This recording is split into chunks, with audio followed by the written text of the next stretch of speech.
ذہن کے اندر جو اسلام کی تصویر ان کے ذہن میں ہے اسی کو اسلام بنا کر یہ پیش کر دیتے ہیں، اور کسی بھی سوال کے جواب میں یہ کہنے میں انہیں شرم محسوس ہوتی ہے کہ میں اس سوال کا جواب نہیں جانتا. اسی سے متعلق یہ اثر ہے. ابو عقیل جن کا نام ہے یحییٰ ابن المتوکل، یحییٰ ابن المتوکل، یہ فرماتے ہیں کہ میں قاسم بن عبید اللہ اور یحییٰ بن سعید کے پاس ایک مجلس میں بیٹھا ہوا تھا.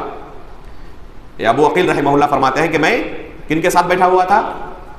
دو بڑے بڑے اس امت کے علماء کے پاس. ایک ہیں قاسم بن عبید اللہ اور دوسرے ہیں یحییٰ بن سعید.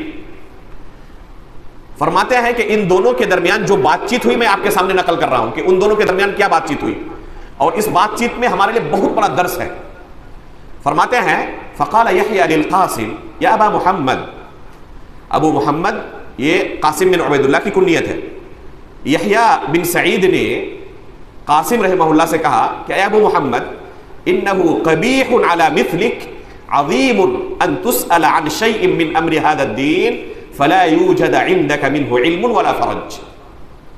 یہ بہت عار کی بات ہے. یہ کون کہہ رہے ہیں؟ یحییٰ بن سعید قاسم بن عبید اللہ سے، کہ یہ بہت عار کی بات ہے کہ اس دین کے متعلق آپ سے کوئی سوال کیا جائے اور آپ کے پاس اس سوال کا جواب موجود نہ ہو، آپ سائل کو جواب نہ دے سکے. یہ بڑی عار کی بات ہے آپ کے لیے. آپ کے پاس اس کے سوال کا کوئی حل نہ ہو، کوئی جواب نہ ہو، یہ آپ جیسی شخصیت کے لیے عار کی بات ہے. یہ یحییٰ بن سعید نے قاسم بن عبید اللہ سے کہا. تو انہوں نے جواب میں کیا کہا؟ فقال له القاسم عما ذاک، تو قاسم نے جواب میں کہا کہ آخر کس وجہ سے یہ عار کی بات میرے لیے کیوں ہو گئی؟ اگر کسی نے مجھے کوئی سوال کیا اور میں نے کہہ دیا کہ میرے پاس اس سوال کا کوئی جواب نہیں ہے، میں نہیں جانتا اس سوال کے جواب میں، میرے پاس کوئی علم نہیں ہے، تو آخر یہ عار کی بات کیسے ہو گئی؟ تو جواب میں کیا کہتے ہیں یحییٰ بن سعید ان کو؟ لِأَنَّكَ ابْنُ إِمَامِ هُدَى، اس لیے کہ آپ کوئی عام شخص نہیں ہیں، آپ کی نسبت ہدایت کے دو اماموں کی طرف ہے. کون کون؟ ابن ابی بکر و عمر. آپ کا تعلق ابو بکر صدیق اور عمر فاروق رضی اللہ تعالیٰ عنہ کے ساتھ ہے. آپ کی نسبت ان دو ائمہ کی طرف ہے. آپ ابو بکر صدیق رضی اللہ تعالیٰ عنہ اور عمر فاروق رضی اللہ تعالیٰ عنہ کے خاندان سے تعلق رکھتے ہیں. کیوں کہا ابو بکر اور عمر کے خاندان سے تعلق رکھتے ہیں؟ ان کا نسب نامہ سنیں.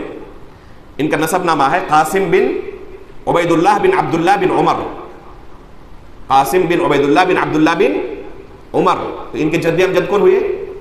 عمر فاروق رضی اللہ تعالیٰ عنہ اور ان کے فرزند عبداللہ بن عمر رضی اللہ تعالیٰ عنہ. تو ان کے جد امجد یہ ہوئے. اور والدہ کی طرف سے ان کا رشتہ ابو بکر صدیق رضی اللہ تعالیٰ عنہ سے ملتا ہے. چنانچہ ان کی والدہ جو تھی ام عبداللہ، ان کے والد کا نام ہے قاسم بن محمد بن ابی بکر. تو ننیحال کی طرف سے رشتہ ابو بکر صدیق رضی اللہ تعالیٰ عنہ سے ملتا ہے، اور باپ کی طرف سے رشتہ عمر فاروق رضی اللہ تعالیٰ عنہ کی طرف ملتا ہے.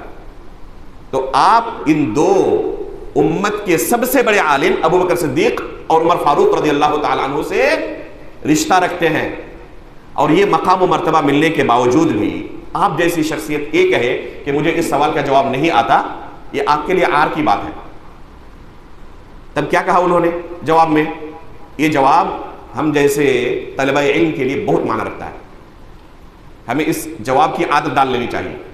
انہوں نے کہا اقبح من ذاک ان من عقل عن اللہ ان اقول بغیر علم. یہ کوئی عار کی بات نہیں ہے. عار کی بات در حقیقت یہ ہے کہ میرے پاس علم نہ رہے اس کے باوجود میں لوگوں کو جواب دوں. یہ عار کی بات ہے. میرے پاس علم نہ رہے اس کے باوجود زبردستی میں لوگوں کو جواب دینے کی کوشش کروں، یہ عار کی بات ہے. اور یہ اس سے کہیں زیادہ عار کی بات ہے. ایک تو عار کی بات ہے کہ مجھ سے سوال کیا گیا میں جواب نہیں دے سکا، لیکن اس سے زیادہ عار کی بات ہے کہ میرے پاس حقیقت میں علم نہیں ہے، اس کے باوجود زبردستی میں جواب دینے کی کوشش کر رہا ہوں. ظاہر سی بات ہے کہ جب علم نہیں ہوگا تو غلط سلط جواب دوں گا، اور یہ جواب شریعت سے متعلق ہوگا.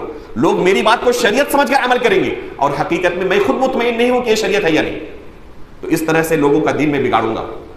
یہ اس سے کہیں زیادہ بڑا جرم ہے. یہ کوئی عار کی بات نہیں کہ میرے پاس علم نہیں ہے.